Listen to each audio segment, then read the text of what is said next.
परमात्मा की प्राप्ति का, कर्म का, धर्म का, ईमान का, चरित्र का, सेवा का, सदाचार का, अच्छे समाज के निर्माण का यानी मानवता का, चरित्रोत्थान का, नरक और 84 से बचने का, स्वर्ग वैकुंठ तथा मुक्ति मोक्ष पाने का अपने सच्चे समरस सद्गुरु के मुखार बिंद से निकले हुए उन अमृत वचनों को कहते और सुनते हैं। ये जिंदगी के सफर का सबसे अनमोल समय वक्त हुआ करता है और इसी समय को प्रेमियों सत्संग भी कहा जाता है, क्योंकि इस असार संसार में देखा जाए तो जितना भी देखा और सुना जा रहा है, जहाँ तक हमारा मन, हमारी बुद्धि जाती है, ये सब माया की छाया है, यानी सब झूठ है। इस असार संसार में वास्तव में सत्य कुछ ही नहीं है।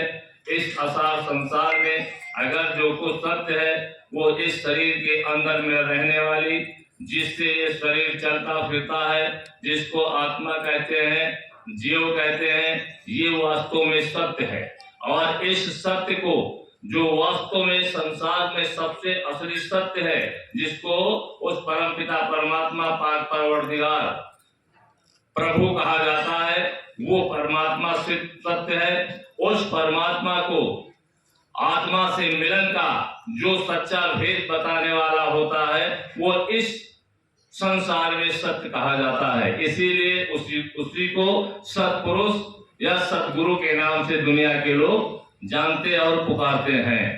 तो आज ये सत्संग के माध्यम से हम अपने उसी मालिक की याद करने जा रहे, जो इस असार संसार का वास्तविक सार है, जो वास्तव में सत्य है। और सत्य के मिलन के भेद के नाम को ही सत्संग कहा जाता है। संग माने साथ, सत माने सत्य, आत्मा सत्य है और उस सत्कर्ता से जुड़ने का संदेश वही सत्संग। बाकी संसार में कोई सत्संग नाम की चीज नहीं हुआ करती है। उन सत्संग के नाम पर, उन महापुरुषों के वाणी वचन पर जो बड़े बड़े ग्रंथ और बड़े बड़े तवारीख और बड़ी बड़ी किताबें जो लिख गई, उन्हीं का लोग पठन पाठन और उन्हीं पर चिंतन और उन्हीं पर व्याख्या किया करते हैं। हमारे महापुरुषों के लिखे हुए ग्रंथों पर, एक एक चौपाई पर, एक एक साखी पर, एक एक शब्द पर, एक एक छंद पर, एक एक दोहे पर विद्वता के आधार पर लोग हफ्तों व्याख्या किया करते हैं, लेकिन उनको सच्चाई का कोई बोध नहीं होता। वो सच्चाई को समझ नहीं पाते हैं कि वास्तव में सत्य क्या है। एक एक रामायण की चौपाई पर, एक एक कबीर साहब के दोहे पर, एक एक साखी और शब्द पर, मीराबाई के एक एक पद पर, सूरदास जी के एक एक पद पर बड़ी बड़ी पीएचडी करने वाले लोग आज तक कोई वास्तविकता को पहचान नहीं पाए और न ही पहचान सकते हैं, क्योंकि अक्षर के ज्ञान से, किताबों के ज्ञान से कभी उसके भेद को जाना नहीं जा सकता। अगर किताबों के द्वारा और विद्वता के द्वारा उस परम पिता परमात्मा का बोध हो गया होता तो प्रेमियों, आज सारे लोग, इतना बड़ा विज्ञान फैल गया, इतनी बड़ी बड़ी मशीनें तैयार हो गई। ये किसने किया? विद्वता के बल पर किया लोगों ने। उसी विद्वता के बल पर आज तक कोई भी इस शरीर को चलाने वाली कौन सी ताकत है, किसी ने पहचान नहीं पाया। अरे बोलो, किसी ने पहचाना नहीं। इतनी मशीनें तैयार हैं, किसी ने देखा इस शरीर में चलाने वाली ताकत कहाँ पर है? नहीं। इससे ये सिद्ध होता है कि विद्वता से परमात्मा और आत्मा को जाना और समझा नहीं जा सकता। इसको जानने और समझने के लिए हमारे आपके अंदर में जो वास्तविकता है, जिसको सत्संग कहते हैं, उसके माध्यम से जब चाह पैदा करेंगे, तड़प पैदा करेंगे, प्रभु से प्रेम पैदा करेंगे, गुरु पर भरोसा और विश्वास रखेंगे, गुरु के वचनों पर चलना प्रारंभ कर देंगे, उनके एक एक वचन को अपने जीवन में उतारने का पूरा प्रयास करेंगे, तो उनके वचनों के द्वारा और इस सत्संग के माध्यम से हमारे अंदर एक ऐसी ताकत उभर करके आएगी जिसको कहते हैं विवेक।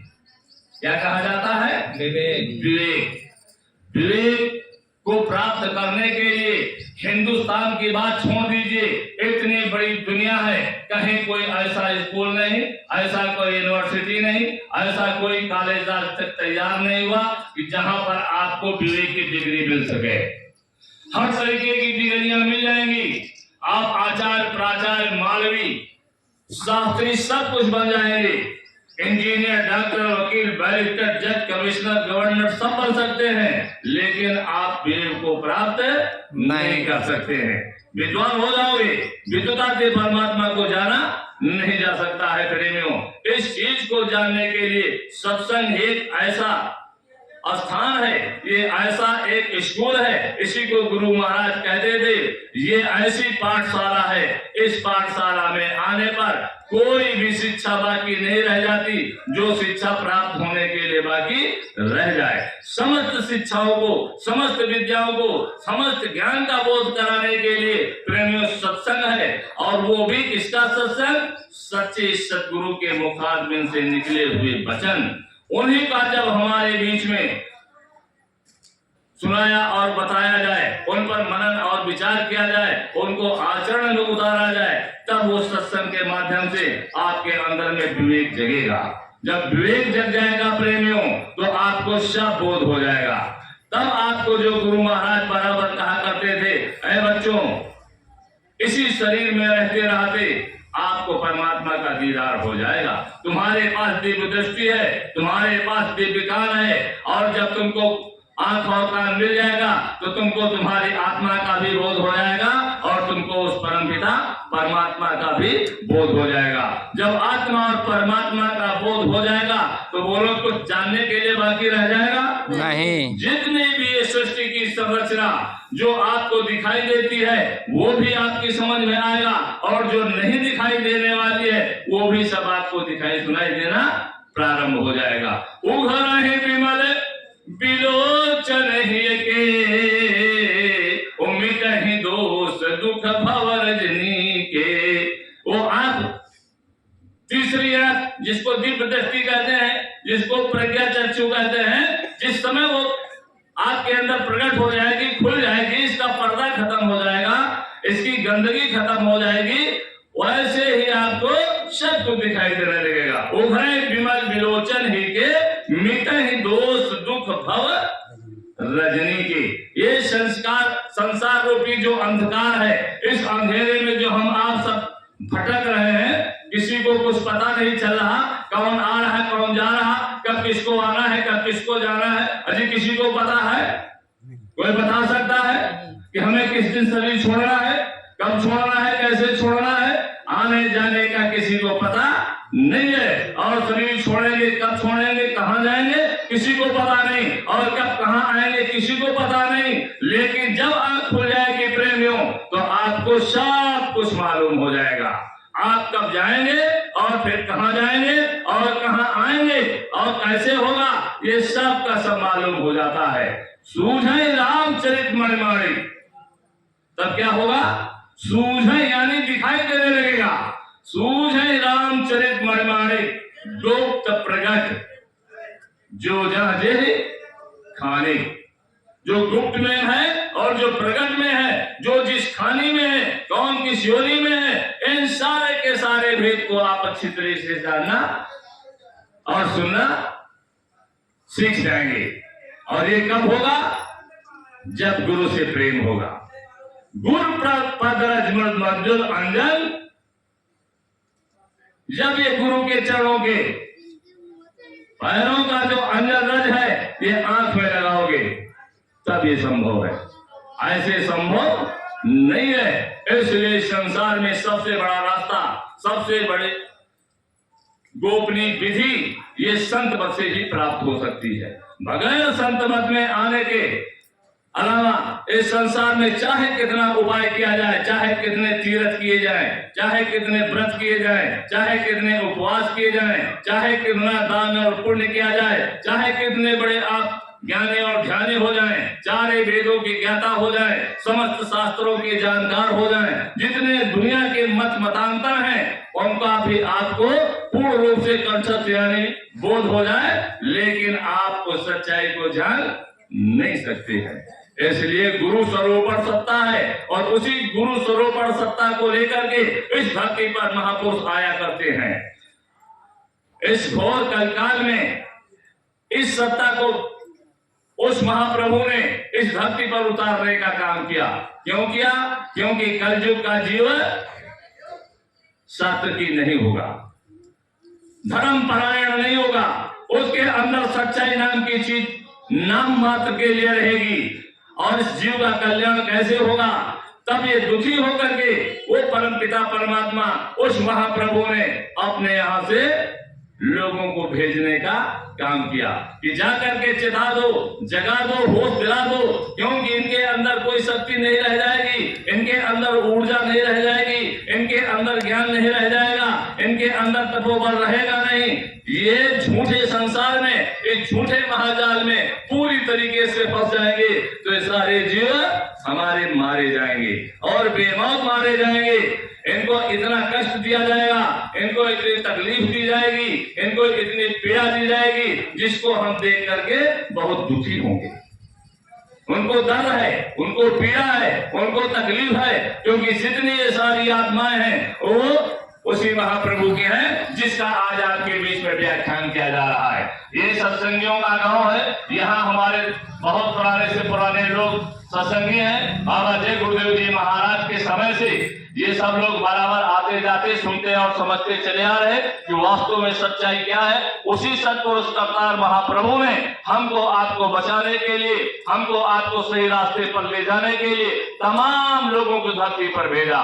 कबीर को भेजा, नानक को भेजा, पंचू को भेजा, रविदास को भेजा, जगजीवन साहब को भेजा, मीरा को भेजा, सहजो को भेजा, सूरत को भेजा और रामदास को भेजा, यानी अनगिनत संतों को इस धरती पर उतारने का काम किया, इसलिए कि हम इस भूल भुलैया को समझ जाएं, इस भूल भुलैया को जान जाए कि ये संसार धोखा है, इस संसार में कोई अपना है नहीं, यहाँ कोई तुम्हारा हितैषी नहीं है जिसके लिए हम रातों दिन ये मेरा, ये मेरा, ये मेरा, ये मेरा, ये कुछ भी तुम्हारा नहीं है। यहाँ जो कुछ भी आप देख रहे हो न ये मेरा है और न ये तेरा है, यहाँ चिड़िया रहन बसेरा है।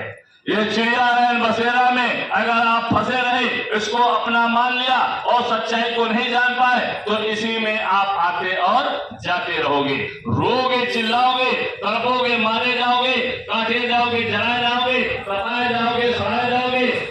बचाओ बचाओ बचाओ बचाओ, त्राहिमाम करोगे, कोई बचाने वाला मिलने वाला नहीं है। आज तुम्हारे पास जवान है, आज आप जवान की योनि में हो और इसके पहले आपके पास ये जवान नहीं थी जिससे आप चिल्ला सकते थे, जिससे आप पुकार कर सकते थे, जिससे आप बता सकते थे कि मुझको मारो नहीं, मुझको काटो नहीं, मुझको दर्द हो रहा, मुझको तकलीफ हो रही है।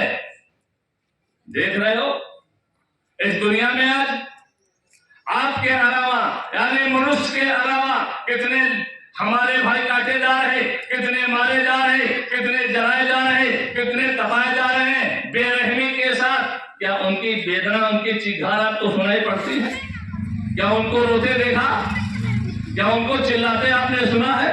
क्या उन्होंने पुकारा है आपको कि मुझको बचाओ? बेजुबान जीवों को, वो हमारे ही हैं, किसी दिन हम भी उसी में थे और अगर चूक जाएंगे तो हमको फिर वहां जाना पड़ेगा। इसलिए उस तकलीफ से, उस पीड़ा से बचाने के लिए हमारे बीच में महापुरुषों का प्रादुर्भाव हुआ। आज ऐसा ये वक्त है, ये ऐसा समय है कि हम सबके सब बेहद भाग्यशाली जीव हैं।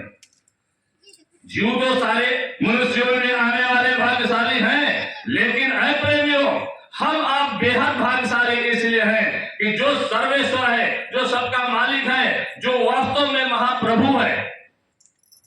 महाप्रभुओं का नाम, प्रभु के नाम को लेकर के तमाम इस धरती पर तमाम ग्रंथ बन गए, तमाम मत चल गए, तमाम चर्चाएं हो गई, लेकिन आज तक कोई धरती पर महाप्रभु नहीं आया।